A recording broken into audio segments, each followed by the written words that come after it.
বন্ধুরা আজকে বাবার সাথে না, আজকে মার সাথে যাবো। বাবা যেহেতু অফিস চলে গেছিলো, তাই মা আর আমি দুজনে বেরিয়ে পড়েছি। আর কি গরম সেটাই ভাবতে ভাবতে যাচ্ছিলাম। এসে দেখছি বাস ডিপোতে বাস অনেকটাই নেই, 4টে মাত্র বাস রয়েছে। আর ওইটুকু হেঁটে এসেই আমার অবস্থা দেখতেই পাচ্ছ, কি কাহিল হয়ে পড়েছি। তারপরে এসে দেখছি অপ্সরা গেট বন্ধ হবারই কথা, যেহেতু চাবি আমার কাছে।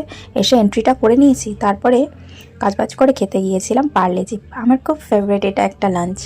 তো মানে লাঞ্চ টিফিন যখনই দাও না কেন। তারপরে রেমালের আগে কিছুটা এরকমই দৃশ্য ছিল, যেটা তোমরা সবাই জানো, সেটাই একটু ক্যাপচার করে নিলাম। খেয়ে উঠে এসে দেখি ভীষণ বৃষ্টি হচ্ছে, তাই তারপরে রাত্রিবেলা বেরোনোর সময় দৃশ্যটা কিছুটা এরকম ছিল। সবাই রেডি হচ্ছে বাড়ি যাওয়ার জন্য, বেরিয়ে পড়েছি। আমি এসে ব্রিজের কাছে দাঁড়িয়ে আছি, কিন্তু বাসের কোনো দেখা পেলাম না। অনেকক্ষণ ধরে দাঁড়ানোর পর কী আর করি, শেষমেশ অটো নিয়েই আমাকে বাড়ি ফিরতে হলো। চলো বন্ধুরা, আমি অটোয় করে বাড়ি যেতে থাকি, তারপরে মার সাথে গল্প করতে করতে বাড়ি যেতে থাকি। তোমরা আমার চ্যানেলটাকে যদি ভালো লেগে থাকে লাইক শেয়ার সাবস্ক্রাইব করে দিও। বাই, দেখা হবে পরে।